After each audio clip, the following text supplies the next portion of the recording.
Assalamualaikum warahmatullahi wabarakatuh. Perkenalkan, nama saya Siti Mutmainah Suma, Prodi PGSD Universitas Muhammadiyah Gorontalo.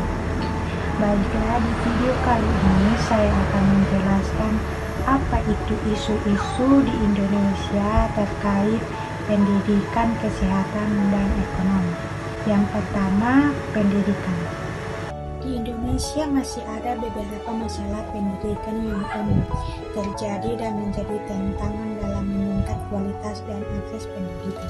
Pendidikan yang berkualitas tentu saja diharapkan demi kemajuan suatu bangsa. Pendidikan bukan sekedar sebagai sarana atau objek bagi generasi muda yang akan menjadi penerus suatu bangsa, tapi juga harus menjadi act of producer agar dapat menciptakan suatu transformasi yang nyata.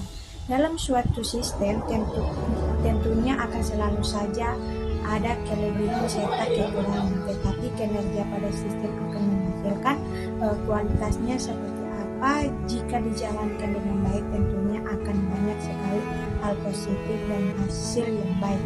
Berikutnya ini ada beberapa contoh masalah pendidikan yang umum di Indonesia. Yang pertama, akses terbatas ke pendidikan. Masih banyak anak di Indonesia yang menghadapi kesulitan dalam mengakses pendidikan, terutama di daerah terpencil, pedalaman, atau komunitas miskin. Jarak yang jauh antara tempat tinggal dengan sekolah, kurang sarana, transportasi, dan minimum infrastruktur. Pendidikan di daerah tersebut menjadi hambatan bagi akses pendidikan yang merata. Yang kedua, ketimpangan pendidikan antara daerah perkotaan dan pedesaan serta antara kelompok sosial ekonomi masih menjadi masalah serius di Indonesia. Fasilitas dan kualitas pendidik di perkotaan umumnya lebih baik daripada di pedesaan. Anak-anak dari keluarga miskin sering mengalami kesulitan dalam mengakses pendidikan berkualitas tinggi. Yang ketiga, kualitas guru dan tenaga pendidikan. Terkait kualitas guru dan tenaga pendidikan di Indonesia masih ada kurang pelatihan yang menandai keterbatasan sumber daya manusia yang berkualitas di bidang pendidikan, serta tingkat vokasi yang tinggi di beberapa daerah menghambat konsistensi dan kualitas pengajaran. 4. Kurikulum yang tidak relevan. Beberapa pihak berpendapat bahwa kurikulum pendidikan di Indonesia masih kurang relevan dengan kebutuhan dunia kerja dan perkembangan global. Terlalu banyak muatan teori dan kurangnya pemberdayaan keterampilan praktik dan menghambat siswa dalam mengembangkan keterampilan yang relevan dan aplikatif. Yang kelima, kualitas fasilitas dan infrastruktur. Banyak sekolah di Indonesia masih menghadapi masalah terkait fasilitas dan infrastruktur yang tidak memadai. Hal ini termasuk terbatas ruang kelas, laboratorium, perpustakaan, akses internet yang terbatas, dan sanitasi yang buruk. Kekurangan ini dapat mempengaruhi pengalaman belajar siswa dan berkualitas pendidikan yang diberikan. 6. Kesenjangan digital. Sinyal akses terhadap teknologi informasi dan komunikasi yang menandai masih menjadi masalah di Indonesia. Tidak semua siswa memiliki akses sama terhadap perangkat komputer, internet, atau sumber daya digital. Hal ini dapat mengakibatkan kesenjangan dalam kemampuan mengakses informasi dan pembelajaran online. Yang ketujuh, kualitas ujian dan evaluasi. Sistem evaluasi dan ujian di Indonesia seringkali menjadi perdebatan. Terkadang evaluasi yang terlalu fokus pada tes standar nasional dapat mengabaikan perkembangan politis siswa dan metode evaluasi alternatif yang lebih inklusif. Yang kedua, kesehatan. Mental menjadi suatu dari sederet masalah kesehatan yang paling disorot oleh banyak orang di belahan dunia. Ini merupakan temuan dari survei Global dan bertunjuk Health Service Monitor 2023 Riset itu menunjukkan sebanyak 44% respon dan 31 negara di dunia menilai bahwa kesehatan mental menjadi masalah kesehatan yang paling dikhawatirkan. Disusul kanker di posisi kedua sebagai masalah kesehatan terbesar bagi 40% responden. Berkaitan dengan masalah mental, stres mengekor di urutan ketiga sebagai masalah kesehatan yang paling dikhawatirkan oleh 30% responden.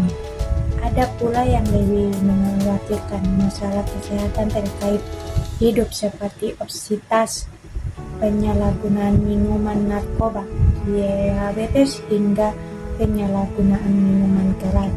Sementara responden yang menyoroti masalah kesehatan berupa penyakit jantung, COVID-19, efek merokok, demensia, penyakit menular seksual, PMS, serta hospital superbug atau bakteri di rumah sakit memiliki proporsi yang lebih rendah.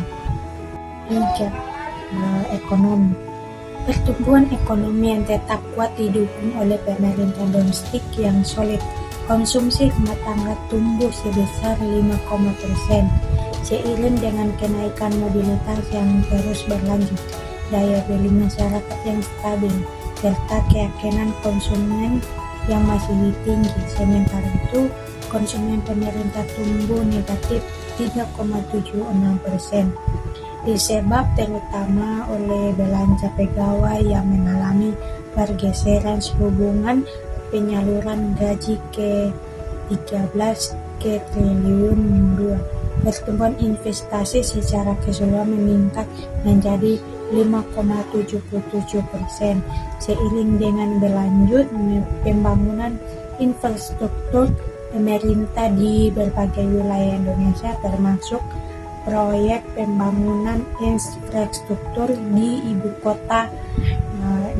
kota Nusantara di Kalimantan Timur. Sementara itu, meski ekspor secara keseluruhan terkontraksi sebesar 4,26%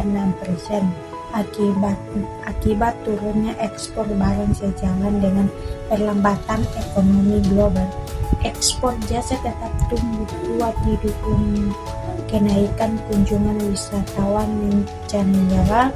Pertumbuhan ekonomi di Indonesia yang tetap kuat juga tercermin dari sisi lapangan usaha dan spesial.